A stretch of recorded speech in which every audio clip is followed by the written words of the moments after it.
paper magic will survive like the heat death of the universe, and will... Oh, it's a smuggler's copter. Would you like to crew this? And then it crashes because they don't understand arithmetic. All your cards belong to me. 2 minutes into macing him in the eyeballs, I switched to pepper spray. He's like, it's all right, refreshing. And went back to the mace.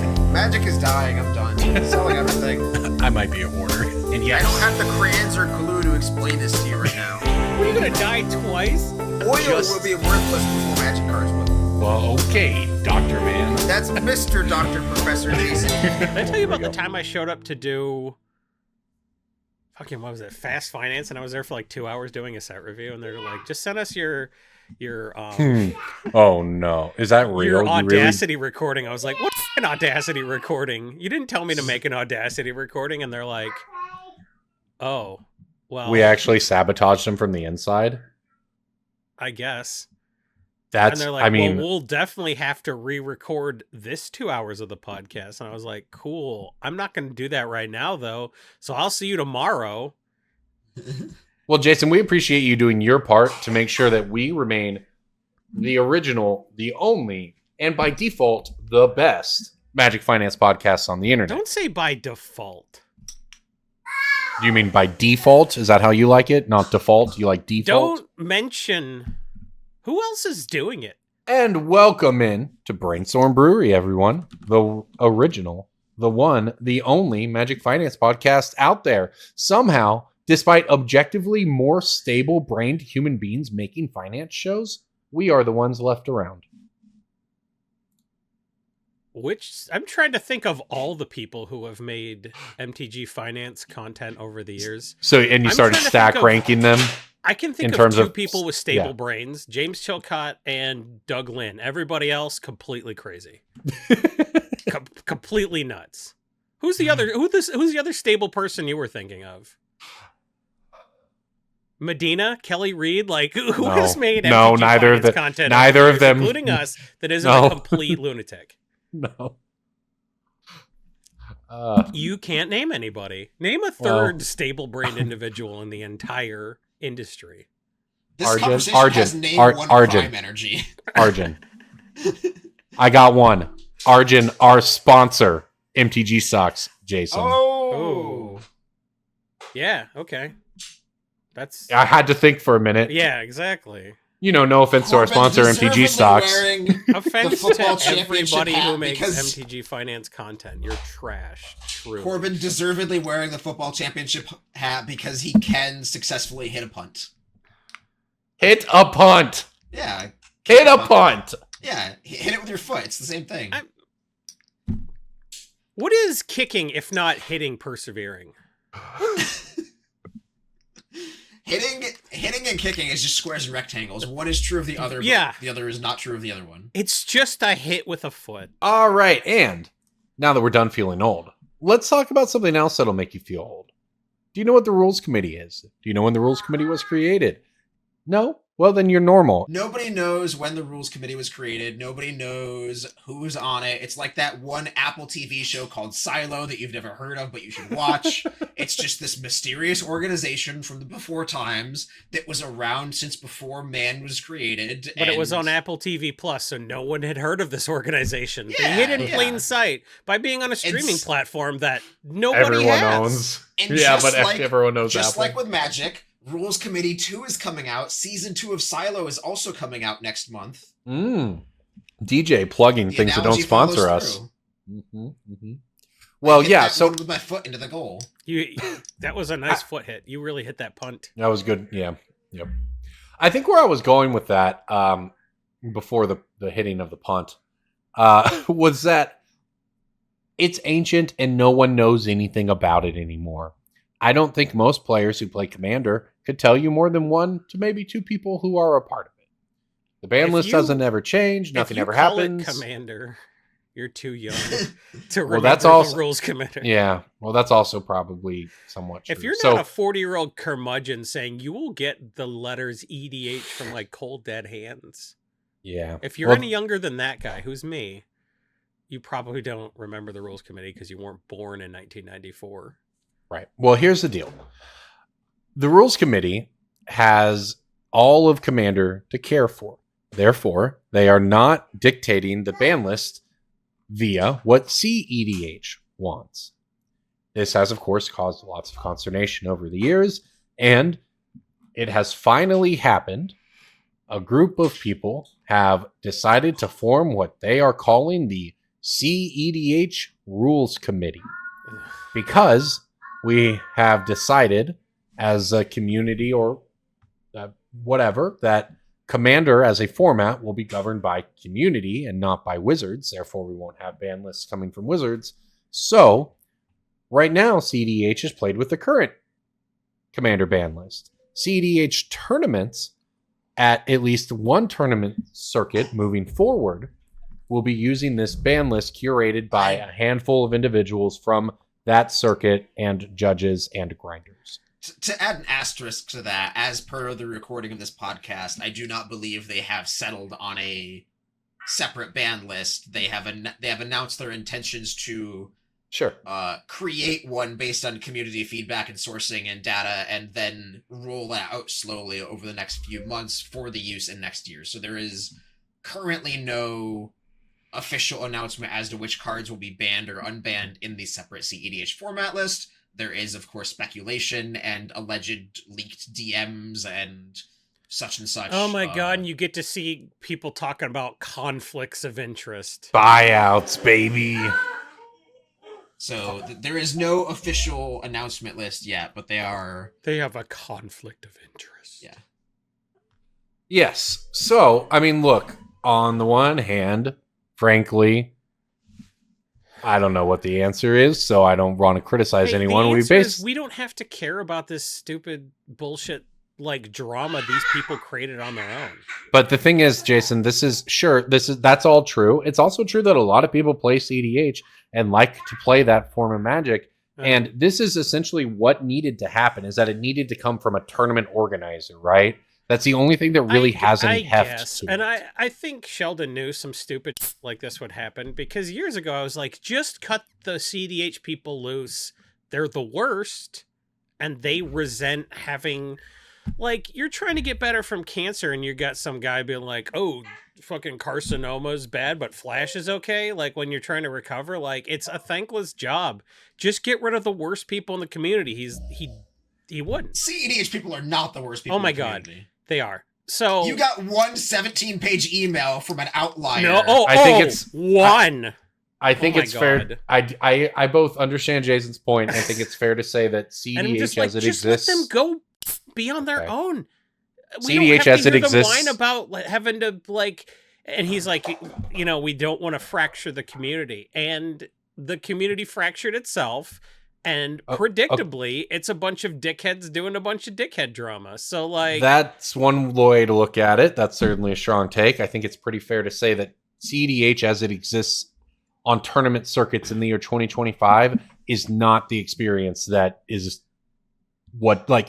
That experience is going to look very different than the experiences that like are informing what Jason's talking about from years ago, right? This is a tournament organizer putting out a ban list for their tournament, which is the only way any of this was ever going to start, is if it actually had some backing to it. Now, I don't know I literally know nothing about the people, the what like cards need to be banned, anything, but like if it was going to happen, this is what it needed to look like. And the RC, also, like, I think they wanted this to happen, right? Because they probably did want to be rid of them, like you're talking about in that sense. But they also, like, what are they going to appoint somebody? You know, like, it has to come from grassroots, just like Commander did, if Wizards isn't going to step in and make it an official tournament format with rules and all of that. Because, like, that's a thing. What if, like, CDH is really popular? What if Wizards decided we're going to start sponsoring Command Fests with CDH events attached for money? Because we've seen it now pioneered for a couple years on a circuit. And we're going to create an initial ban list based off this ban list that this tournament organizer has been using, right? Like, it has to start somewhere. And I don't know if this is it. And it's very typical, it seems, of CDH that it comes with drama attached. But maybe that's just online. That's just magic. That's just magic coming with drama attached. Why are you defending CEDH players, DJ? That's because, like, Jason, I don't think you understand how big it is, man. I don't think you understand what it is now, man. Most of the players in my city don't play Modern or Pioneer. They play CDH, and they're normal Magic players who would have played Modern 5 years ago. They're not what you're talking about, which is, I completely agree with you that subset of people exists, but those are not the people out here playing the tournaments at this level who's anymore. Gone to multiple events every month. They're also just like, they tend to be the best customers. I would rather deal with multiple average CEDH players than the average Commander player. The tournament scene has driven there off are only the 70 cards in that format, and if you don't have one of those 70 cards, they don't have to talk to you anymore. Well, maybe the ban list will fix it. But a little bit, yeah. They also like bling, right? That's nice. But yeah, I mean, I just the thing is that the tournament scene. DJ would rather talk to an asshole than a nerd, and that's because you're immature. They're not holes, though. That's one way to put it. Yeah, I don't know, man, Jason. The tournament scene has driven out a lot of those people, man, because those people tend to not be able to function over 5-round competitive events, right? Like the people who those people flocked to CEDH when it was nothing. Having fun playing CEDH, or I don't care about any of it. Yeah, well, that's reasonable. But if you are on the tournament grind, if you're one of those defending people, the format or defending like the tournament format, it sounds like, and like. Yeah. Just go play Legacy. I think they want to play CEDH, man. Because Legacy is a casual format. Why are people playing CEDH? It's just like worse Magic and worse EDH. That's some real boomer take, man. I'm not going to lie. That's an incredibly... I don't understand. You said this about Commander players, Jason. We can run back the tape. Run back the Jason tape from 12 years ago on Commander players. I didn't get it. Yeah, well... And now I get it. They're worth a lot of money. And that is also true. That is also how CEDH works. Yeah, but except that they buy out all the cards before they tell you what's unbanned. So I think now the bait has begun. Bro, I don't know what you need me to tell you. The bait has begun. All right, let's. I think that's that. Lots of people are going to have opinions, and I'm sure it will be very fun to watch how it plays out. Something tells me it will not be the last drama to come out of the CEDH tournament scene. However, I think some people might call those growing pains, and I think that, like, based on my local area, though, like, it's not, like, I was with you 5 years ago on that, Jason. That's not what it is anymore. Which is crazy, but it is what it is. Okay, let's move on to something that will have a place in regular Commander. Breaking Bulk. Breaking Bulk time. Breaking Bulk time. Break. Oh, yeah, Breaking Bulk. There's so much good stuff. It's a pick. Breaking Bulk. The end. All right, let's lead off Breaking Bulk this week. I don't know if you all have seen Modern recently, since the bans, but Through the Breach has been making a huge comeback as people find out that putting Emrakul into Through the Breach, and to play with Through the Breach, still pretty good. That card has spiked like crazy. Is that why somebody asked and DM'd me and bought my slabbed copies that I thought I would die with? Yep. That card has spiked very hard over the past 2 weeks. I wrote about it last week for TCG Player. I owned 2 copies of Champions of Kamigawa foil Through the Breach. They were slabbed, and I was like, I'm going to die with these, and they sold over the weekend to somebody who reached out to me on Twitter. So, like, I went and got the $4 copies out of my case that have been languishing for years. I guess a year, right? When was that set? Last year? Yeah. Double Masters was a few years ago, bud. Okay. I have those. Really? Shit. I still have those Invocation ones, I believe, in one of my old Modern brews. I have not been able to get $4 for them. So. Well, they're 15 now. Yep. Through the Breaches. So, however, I bring that up because my Breaking Bulk this week comes from the same set that originally was, and it's also been making a comeback in Modern. And that card is a red common from Champions of Kamigawa. It's not difficult. It's not a trick. Desperate Ritual. It's Desperate Ritual. Desperate Ritual, $4 right now. It's a ritual. It was $1 for most of the past 5 years. There were better rituals. It's just now there are Magic players. This card's most recent reprint was 6 years ago. That's correct. Ultimate Masters, right? Yes. Yeah. So it's been forever. The spike only happened over the past 2 months, I guess, right? But essentially, with Modern Horizons 3. It kind of flew under the radar because Ruby Storm ended up being a terrible deck, etc. Yeah. That said, this is Breaking Bulk, and I wanted to remind people that you may see Desperate Ritual and think, deck's trash or whatever. It's not just a Breaking Bulk. It's a $4 common right now across every printing. So there you go. Ultimate Masters being the one you're most likely to find it in. That's where I started this search at. So Cool. I have a Shadowmoor common that is multicolored. Multicolored Shadowmoor common. Yes. is it green white?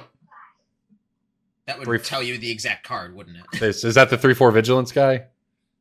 Used to be worth okay, something. so that's an uncommon. Okay. Yeah. And The I guess three there are, the green white. it's not the persist elf either, which would be the green that's common. safe Yeah. Bane. Safe player? hold Safe hold elite. duo, Safe safe hold hold elite. elite. Okay, so it's none of those things. Is it safe passage? Or not safe passage? Why did the you one that assume goes it was in- green white? You keep saying the names of cards, and I Oh. can't even think of another card from that set. I was thinking of the one that goes and gets a basic land. a What about the forcer. one that deals 3 damage? No. It's The not green red puncturable or Well, that's whatever. uncommon. See, Corbin putting some uncommon. No, that's common. I That's can't a think common, like this. My Jason. brain does not work for this game. I think that's a common. I don't know, man. It's not a creature. Okay, that doesn't help me that much. You're gonna be mad when I say it. Is it? That should help you. Shadowmoor. Wait, Shadowmoor was Is that the Blightning set? No, that was that the allied Nalara colors set. or enemy colors? Allied, eh? Allied. More Shadowmoor even. Okay, so it was Memory Sluice. No. Sluice. How many? What's its converted mana cost? No, that doesn't tell. That you'll just do some split mana Scar bullshit. Scale That doesn't help Ritual. me. Is Its it the, mana value is 2, Jason. Scar Scale Ritual. Is that because it's a blue-black split, or because it's 1 in colorless, or 2? What is it? What is its CMC? Tell me its exact CMC. He told you. Tell me its exact casting cost. Not its converted mana cost. Tell me the mana that's in it. I still won't get it. Tell me. It's 1 and a red-green hybrid. Oh my god, I still don't know. Wait a minute. I used to do. It's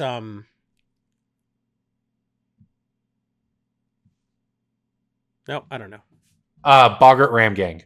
No, that Since was it's not a creature, Corbin. that was I am calling it 3 here. red green. That's an hybrid uncommon mana. either. So That's excited an uncommon for y'all. anyway. Mad at me. I'm gonna Wait, Metamorphose is no, back fuck. up. Metamorphose as a breaking ball. Get the out of here. Well, Whoa. if we're going by I did Corbin's Desperate logic, Ritual. I did it- Desperate Ritual, yeah. It was very cheap for the past several years.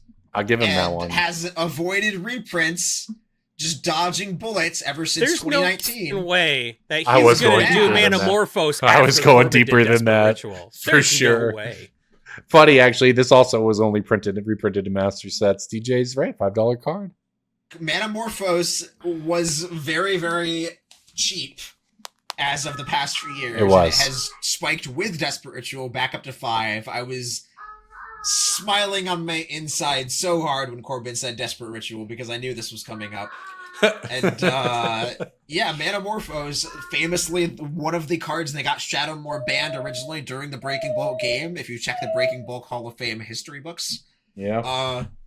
yeah, Metamorphose is back in style, and it continues to dodge reprints. It's a very weird card to reprint. It continues to get powerful with all these new like prowess cards and prowess-ish effects. There's so many new things now that just count instant and sorcery triggers. You were talking and- so much right now. He's I just spaced out. I spaced back in. I realized you've been talking for about 5 minutes defending the fact that you did a f***ing erstwhile $20 ritual for Breaking Bulk. You're still defending that? I bet most Magic players. I hope you with guys are current- mad at mine. I hope you're furious. This has been printed 2 times, once in 2023, once in 2024. It is a green uncommon. Originally printed in Dominaria United, also reprinted this year, still $2 retail. Tear Asunder? What? How do you tear asunder? What is asunder? Sunder is a card that puts all lands back. Yes, tear. It's probably Terra Sunder, huh? It's definitely tear asunder. Card's sweet.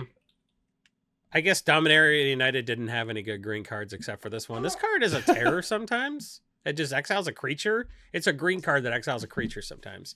They just previewed the new version of crazy. this card. It's Cooler Daniel Cousin, which is a Delirium version. So it costs 4 for an uncommon Maelstrom Pulse, and then if you have Delirium, it costs just 1 black and a green. So Cooler Daniel for sure.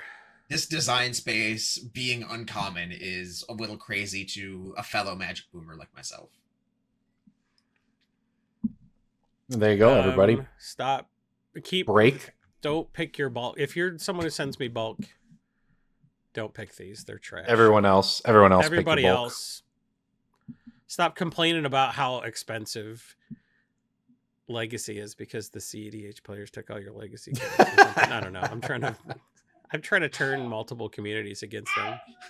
Just right there. I thought you guys Jason's would out be a for more all the sympathetic audience, but you're not.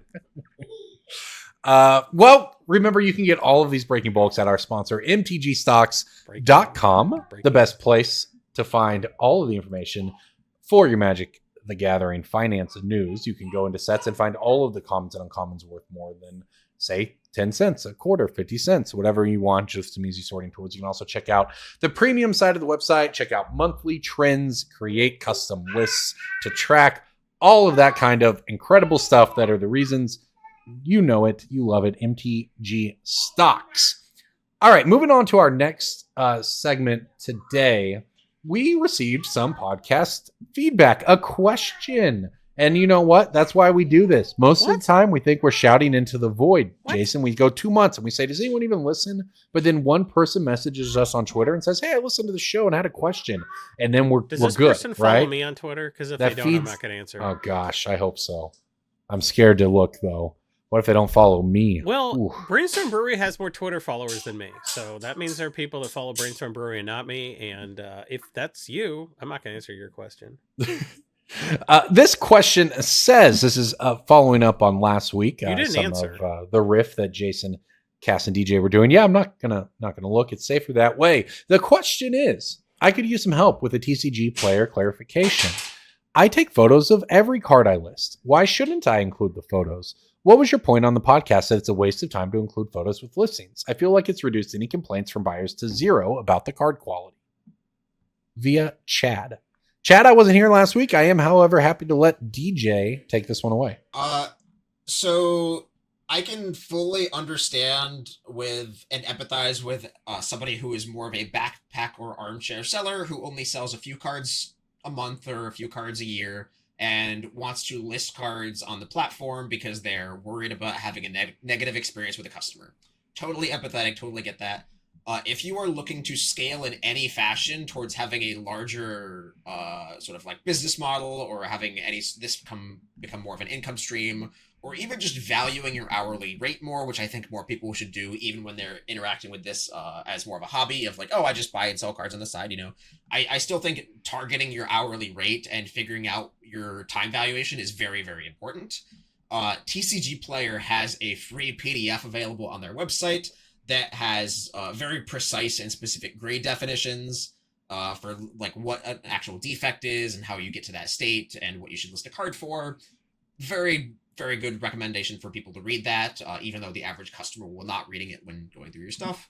But the average time it takes to list a card with a photo and the average amount of server resources that is taking up for a system that is designed to be used for only process exceptions is very high. So my personal preference would be to list only any card that is like over $100 with a photo, but save that for specific cards that fall into a process exception. So like old school cards where the average customer will care much more about the specifics of the centering. Whereas like I won't list a near mint Eternal Masters Mana Crypt with a photo because 99% of all Eternal Masters Mana Crypts out there that are near mint are just they're all the same. They're functionally indistinguishable from one another. Whereas like a near mint Aiden Oakenshield from Legends is something that I would probably list with a photo because it is multiple hundreds of dollars and the average customer is going to care a lot more about what that card looks like. I see a lot of stores on TCG Player listing their $10 to $20 staples with photos, or like listing, oh, this comes as a play set. Really don't recommend that because it doesn't scale when you start listing more cards, if that is something you will eventually do, even if it's not something you intend on doing.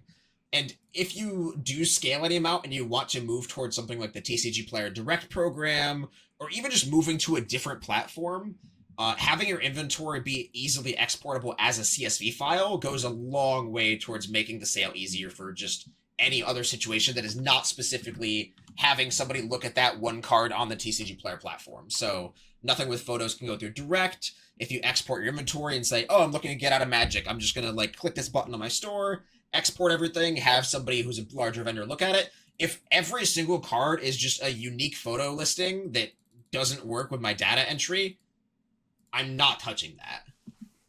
And so just dumping every card into a process exception category, even if it's like a $10 to $20 card, or, oh, I'm worried that somebody really wants to know that they're getting a near mint foil Scalding Tarn from Modern Horizons 3 or whatever, or 2. It just does not work when you break down your own hourly rate, your scalability of your business, or even the reverse scalability of your business if you're looking to like exit the industry or just exit a lot of cards all at once. It's going to use up a lot of server resources for a TCG Player system that is designed to not have those kinds of cards on it. Like using a photo for like an altered card, like an altered $20 card, sure. If you have like an altered fetch land or a border extension, totally reasonable. That is a more apt use of those resources that TCG And sometimes if you're the only one with a photo of something weird, that's how you're the one who sells it. You're selling it as damaged, but it's like signed or something like that. Like a photo is great if you have something wacky, but like if 99.9% of the like description of the item is covered by the title and there's nothing else to say about it, then you're just taking a picture, storing a picture, finding a picture later, at correlating a picture with the listing. You're doing all of that 1,000 times for, I don't know, for 0.1%. Yeah, it just doesn't seem worth it to me. And I can again, as I started this big rant with, I can understand and empathize the desire to avoid a negative customer interaction, because that's where all the horror stories come from. That's where all the Reddit stories are, is like, oh, this customer is being super nitpicky, or they have problems with the card they ordered.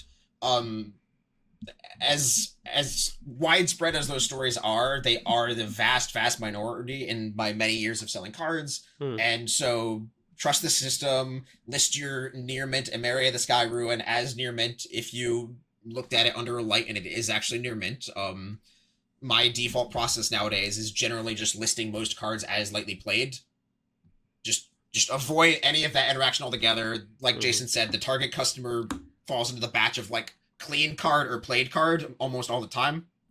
And so you just want to either list it as near mint or lightly played, or list it as played, and just move on with your life and list way more cards per hour. I mean, if you're valuing, like, what are you valuing that negative interaction at? Like, if you have to take time out of your day to, like, respond to somebody, refund them, block them, and move on with your life, that's a few seconds of your time and a couple dollars, whatever. Compared to the 2 hours you spent listing all these things with photos, way higher dollar value. Yeah.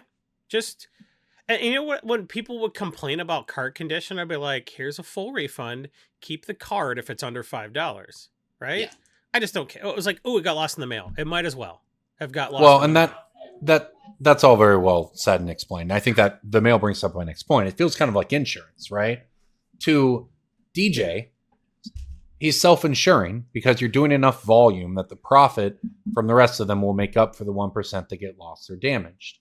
For somebody making one big sell order to Card Kingdom with their entire collection, well, the opportunity costs, if you want to look at it that way or whatever, of that insurance goes up quite a bit. So if you're somebody who's got 5 dual lands you want to list on TCG Player, list them with photos. Go crazy. Frankly, I don't think you should be concerned with the server load on TCG Players' end. That's their problem unless it's slowing down your experience.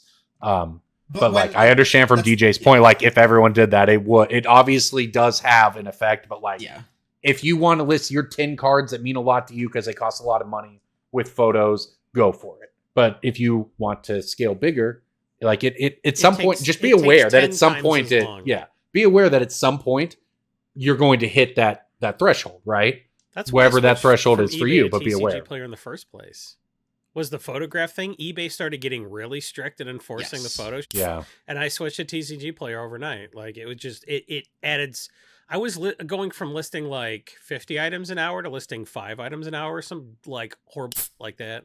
It was terrible. Yeah. So That's rough. I just switched. So does that make me sound lazy? I hope not. I don't know. Well, the thing It is, was it's never right. worth it. You nailed it. You nailed it with your bit earlier. Most people don't care, right? Like, Yeah. I don't remember if we've talked about it on the show, and I don't remember who was in favor or whatever of moving to just like the system where it's like you got two uses of a card, right? You got like lightly played, and you got like heavily played. Right? There's clean and played. There you Heiko- go. Clean and I Heiko's the want one cheap. who. Yeah. Cleaner- Heiko's Go the ahead, one we Pete. had on the cast who separated his inventory based on that condition. Star City did it several years ago where they switched to near mint played, heavily played. Yeah. Just removing small gradients because again, this industry was born of the sports cards industry. Right. Exactly. Whereas there's a lot more gradients in those games and those. Well, and it's all that matters, right? Like, as someone who's gotten really deep into the Pokemon finance market over the last several months, writing about it for TCG Player, condition matters a ton there too. The near mint price of a card will be, we're talking 30, 40, 50% divorce from the like moderately played price of a card. And you just don't see that in Magic to Well, nearly you the same see it extent. you see that when in it comic specifically- books. You which see it is so specifically with funny. old school cards.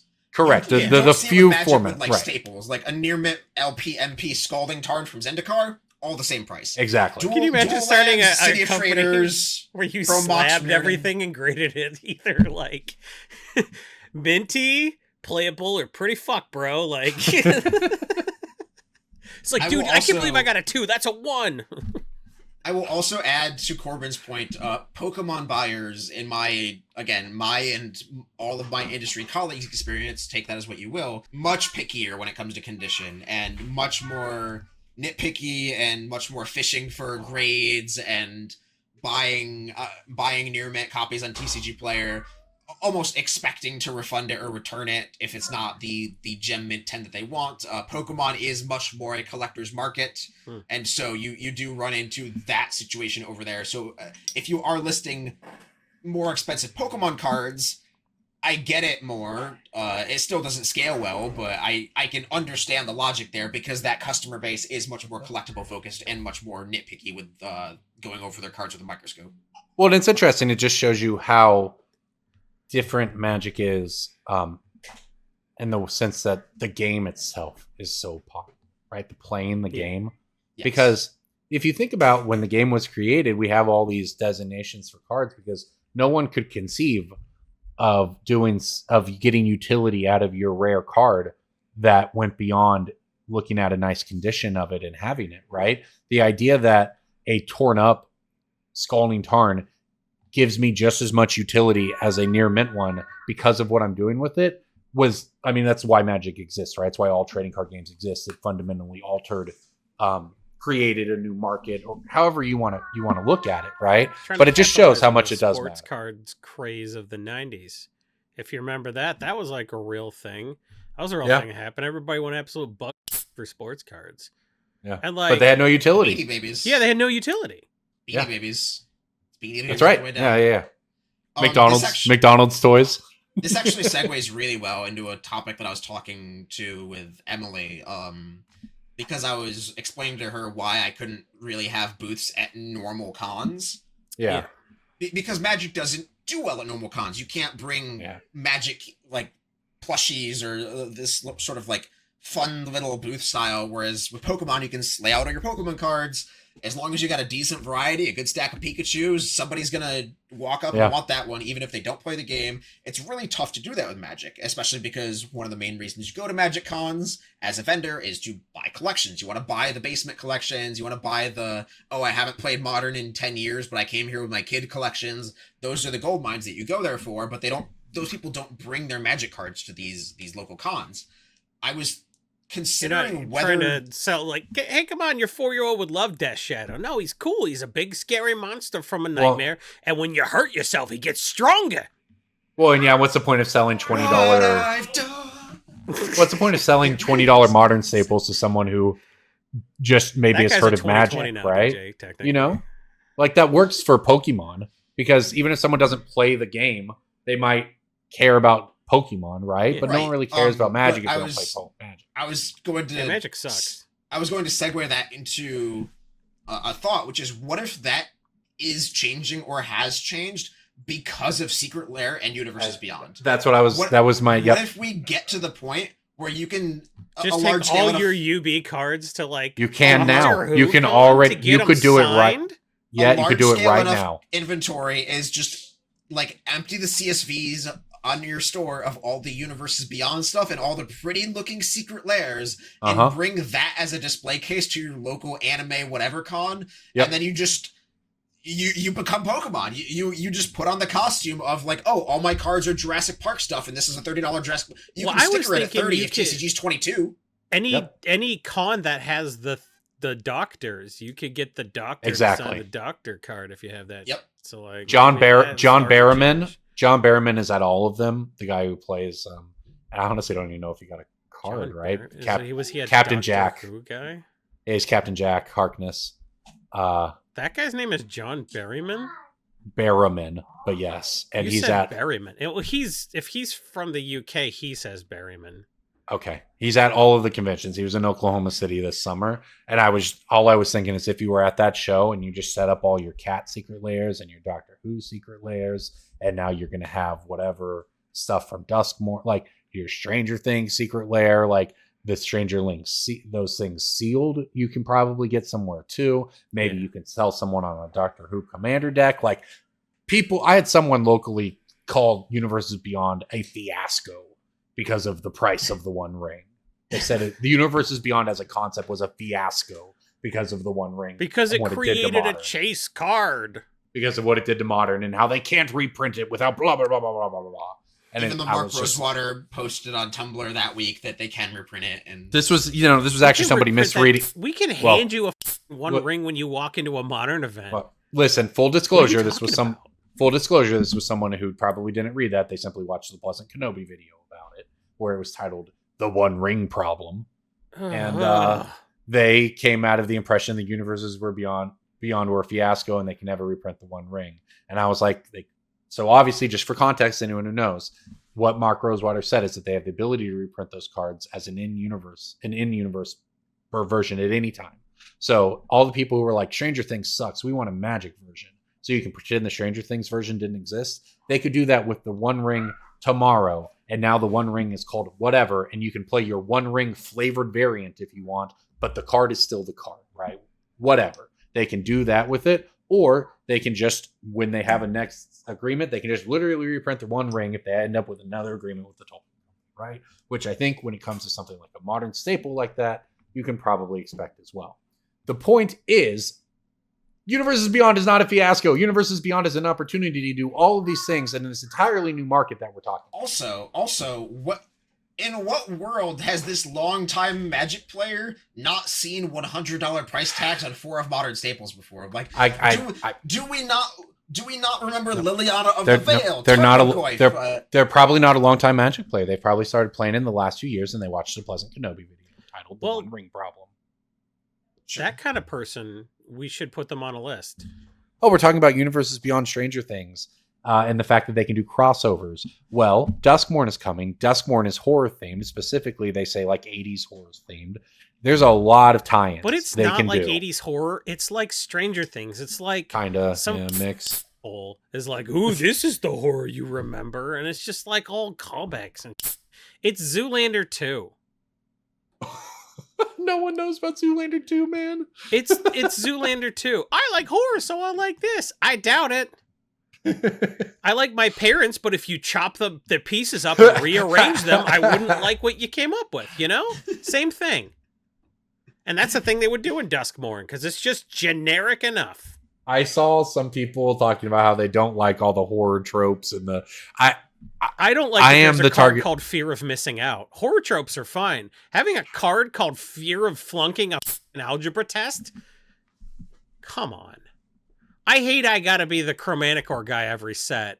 I love it. But like, horror's cool, magic's cool, Duskmourn sucks butts. Oh no way! I think it's everything I've seen. I love the rooms design. By the love- way, I'm enjoying Duskmourn spelled with an E, House of Markov. By the way, yeah, that's the best. Yeah, I've been trying to get modern players to talk to me for my article for Wizards this week. I could barely get any interaction. I told people, "Hey, it's Duskmourn without an E." And all I had for 2 days was Twitter getting spammed of people giving me their custom misspelling of Duskmourn. And yeah, DJ's there was one of the favorites I've seen so far. Magic players can't even spell House judgment. of House of Markov Manor or whatever? I've seen isn't it Duskmourn murders at Markov Manor or something? Yeah. I was like, tying it back in with that is just perfect. Anyway, though, Jason is apparently being the hater despite this hitting the exact time frame in which Jason always references movies from. Right? You're stuck in the 80s and early 90s. Yeah, Isn't I like this the like 80s movies. This is a Funko Pop of that's Oh. called 80s movies. Oh, kinda, but it's fun. Have fun, Jason. Lighten up. It's Halloween. I cannot wait for Duskmourn. I didn't know it made Jason angry. This is so It's much just better. so stupid. I'm so sick of people acting like it's f***ing cool. It's not. I've got multiple collector boxes coming. I'm very Isn't that hyped. the parameter for something to not be cool, though, is for everyone to think it is? If everything's cool, nothing's cool. For you specifically, though, that's the barometer. All right, well, DJ, what do you know think who about I really, Duskmourn? really want in my 1980s horror? The Who? kid from the Harry Potter school. Zimone? Yeah. What? She's no What? one's that good at math. Oh, It's you're mad about the neurotypical. prime numbers character? Yeah. I think when Corbin heard you say that, he thought autistic character from Harry Potter was me. Oh. I was trying to think what character in Harry Potter was autistic. No, man, nobody's that good at math without having something fucky going on upstairs. Zimone You can't do is prime weird, numbers to dude. 31? What? You can't do prime numbers up to 31? Can anybody? Yeah, everyone. You tell me 2 is a f***ing prime. 2! It's even. Do you know what a perfect number is? 69 is a perfect number. Yeah, thank you. I'm glad. There is a concept of perfect numbers in there. You're telling me 2 is prime. I'm out. 1, prime number. Okay. Saying 2 is a prime number means 3. you got stone rained. 3. Now that's a prime number. All right. 4? 4 is composite. All right. What about 2? Oh, 2's prime. I'm out! All right, well, Jason's math leanings I here can't get to the notwithstanding. third prime number. Let alone up to 31. DJ, what do you think about Duskmourn? I am very happy with the emotional resonance the set will have with people, which is the same thing that Jason is mad about. Which is to say, DJ likes people buying cards.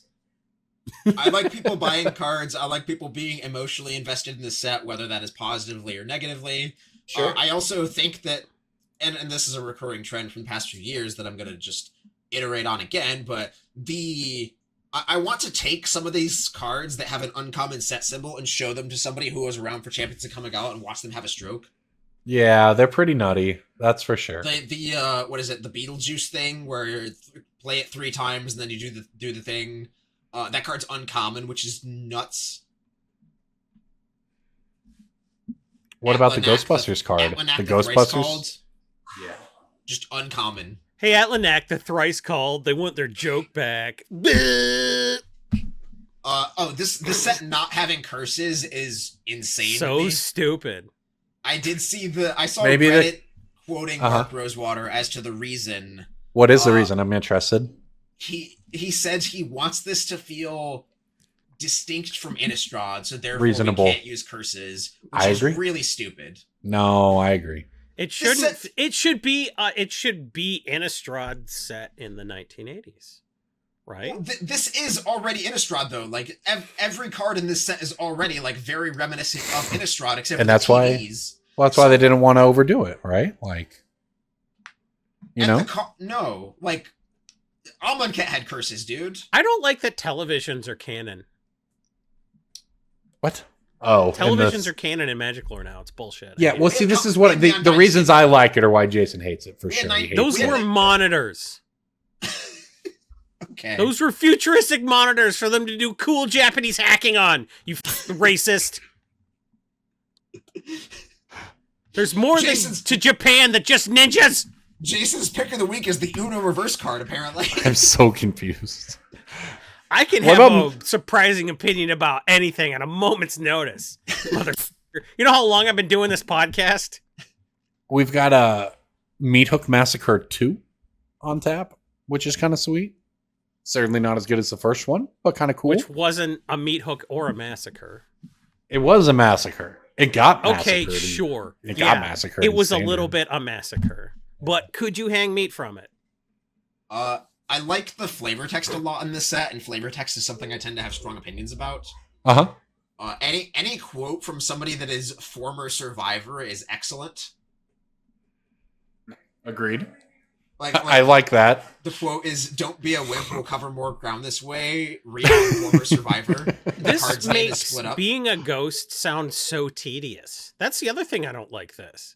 Oh, what Well- did you do in high school? Well, if you died in high school, that's who you are the rest of your life.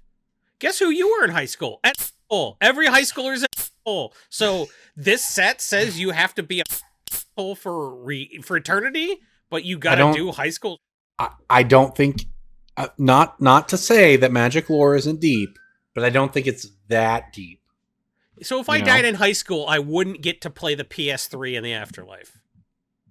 I could only play the PS2 in the You afterlife. can haunt a PS3. You could have a ghost. You could have a ghost PS2, and if you could make yourself corporeal for moments, you could maybe touch the controller of a PS3. But I couldn't. But Jason, like- the problem with that is that we use PS5s now, my guy.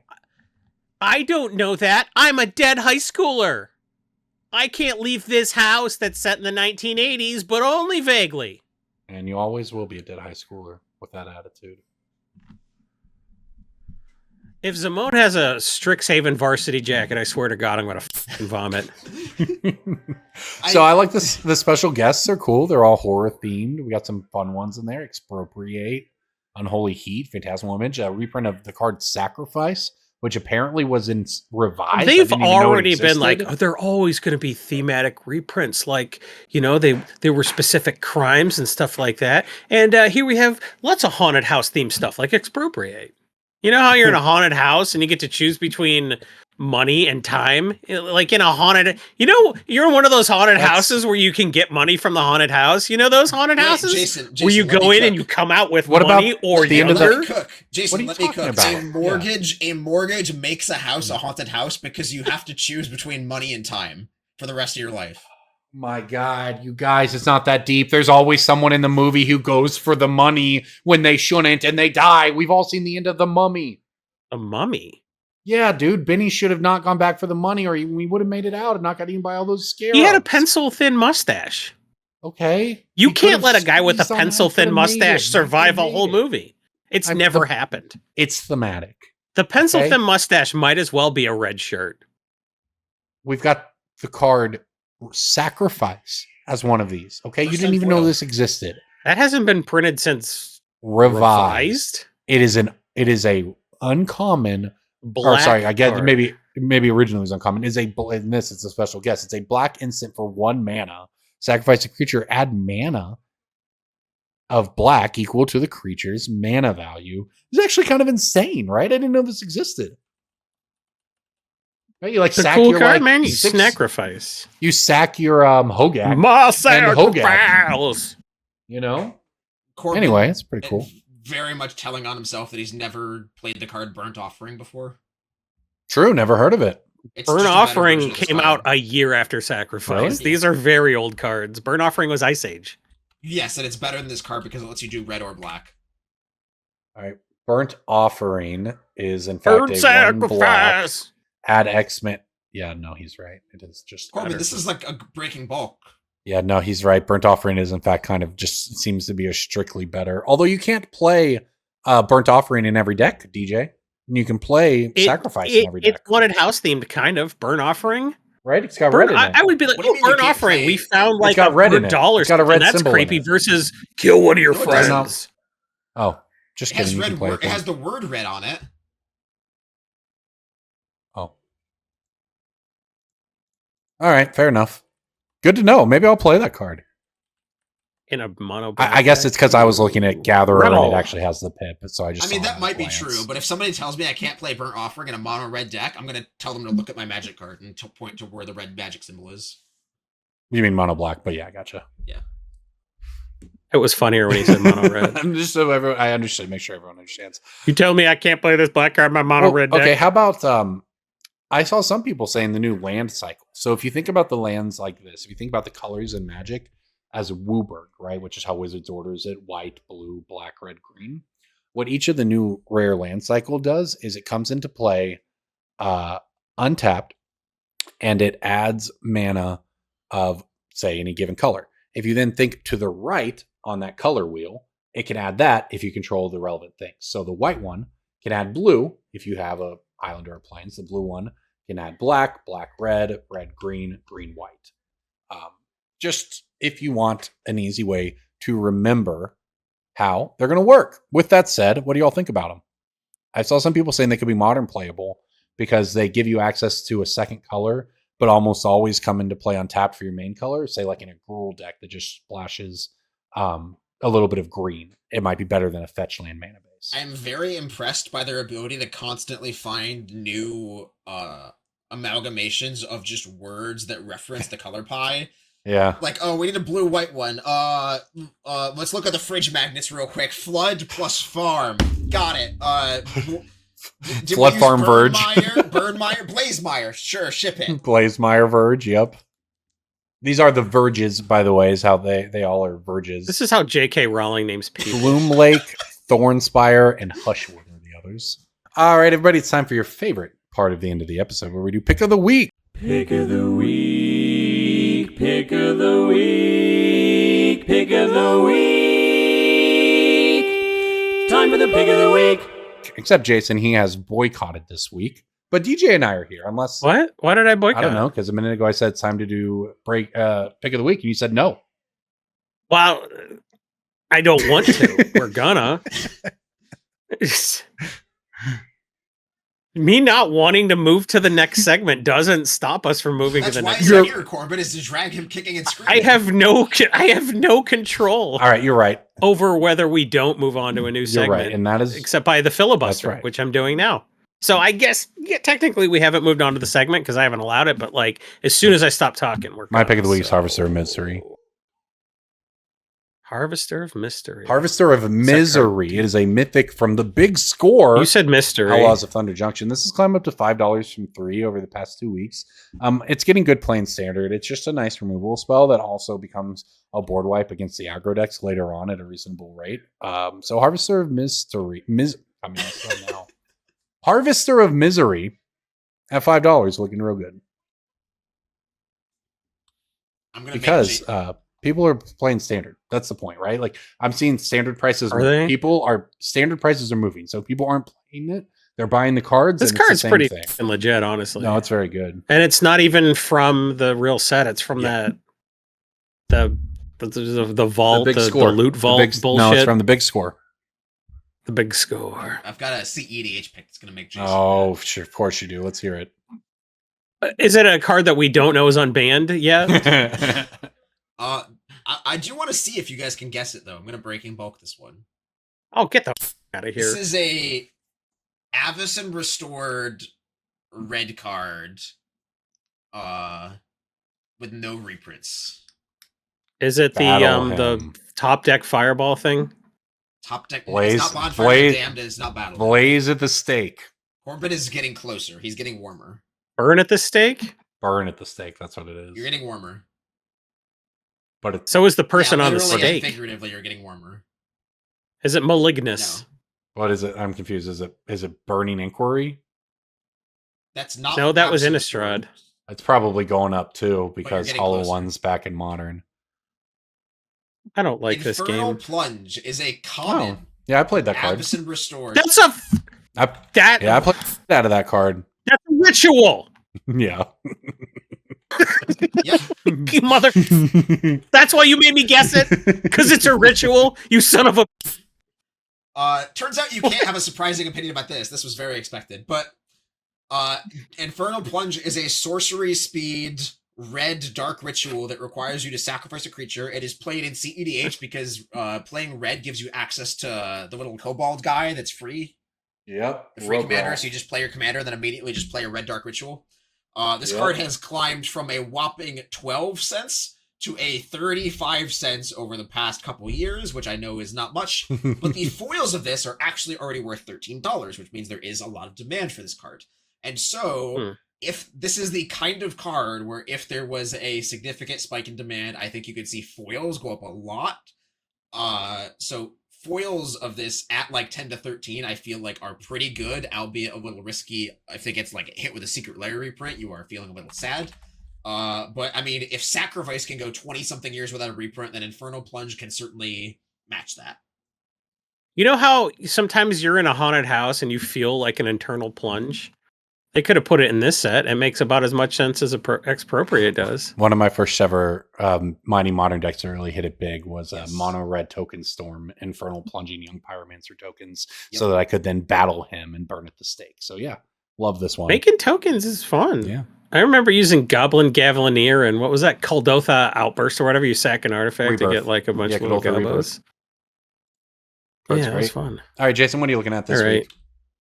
I'm looking at Archfiend of Ilfnir. I think it's that card Ifnir. sells so well. It's Ifnir. I don't understand how this card is under $5 anywhere because it has only been printed once. There's a buy a box. That's what it that is. was It's my everywhere. answer to why that card is still under $5. It's everywhere. But like, But you're right. it's a buy a box promo. But guess what, mother? It's in 42,000 EDH decks. Also, what's insane about this card is that this was a living in 4-of staple for some number of years, where it was still a bulk rare because of the buy a box promo, and now it's worth money because of EDH. It's even a discard though it's card, and it's a -1/-1 matters card. So like, Winter Misanthropic Guide is using it, but so is what's that other bull that just came out? The thing that people are using your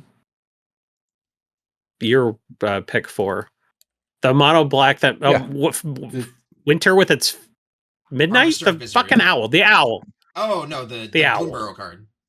Maha. Yeah. Maha, something like that. Miha?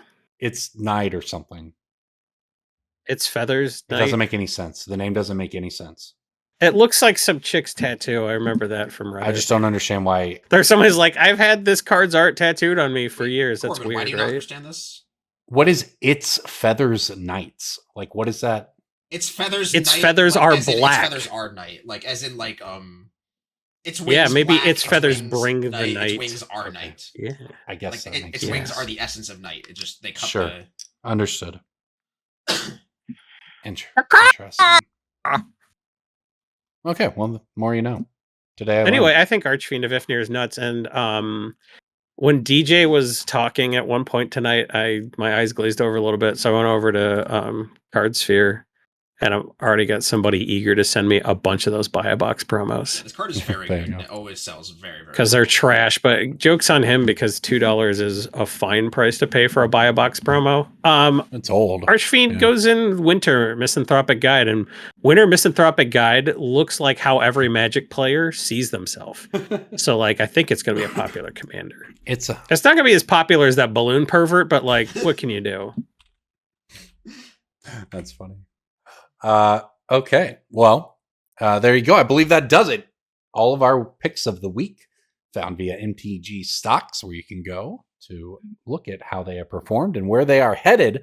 And of course, you can support the other sponsor of this podcast, Coalesce Apparel and Design. You can use the gift code Brainstorm Brewery if you go over there. Get 10% off your order. That can be our merch. We have some awesome Brainstorm merch, original art Brainstorm callback, as well as you can get the merch of any of your other favorite content creators who are there. You can always get a booster pack with every order using the gift code Brainstorm Brewery for 10% off. So we appreciate, shout out as always to Coalesce Apparel and Design.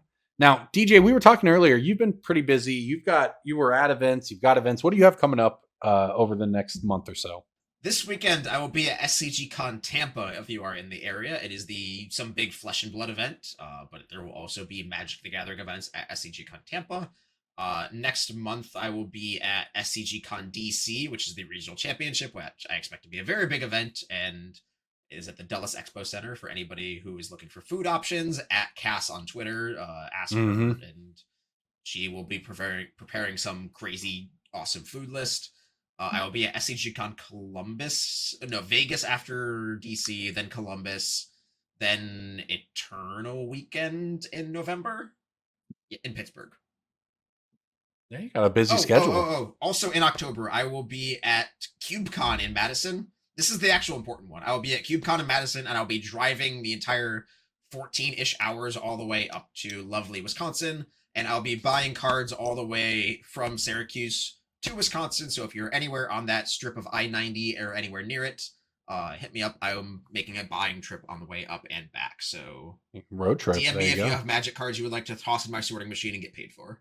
DJ, do you have a car? Like I know that I recall some horror story with your vehicle on one of these trips in the past. Do you have what's the plan if things go sideways 1,000 miles from home? Your collection will become a cube.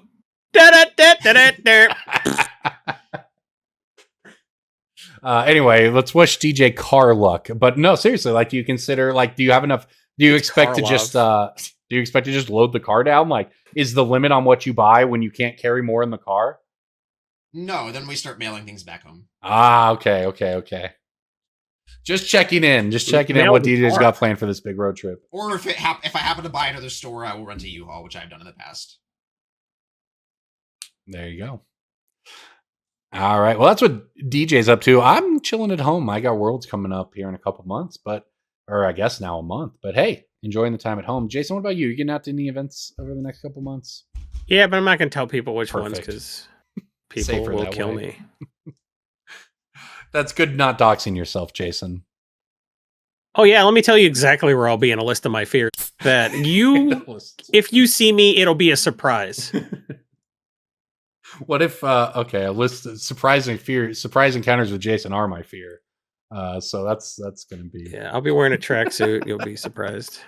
All right. Well, I think that does it for us, everybody. We appreciate you listening. We appreciate all of our supporters at patreon.com/BSB who make this possible, allow us to pay for our staff that makes this podcast and brings it to you every week. So thank you, everyone, for listening. Thank you for supporting us.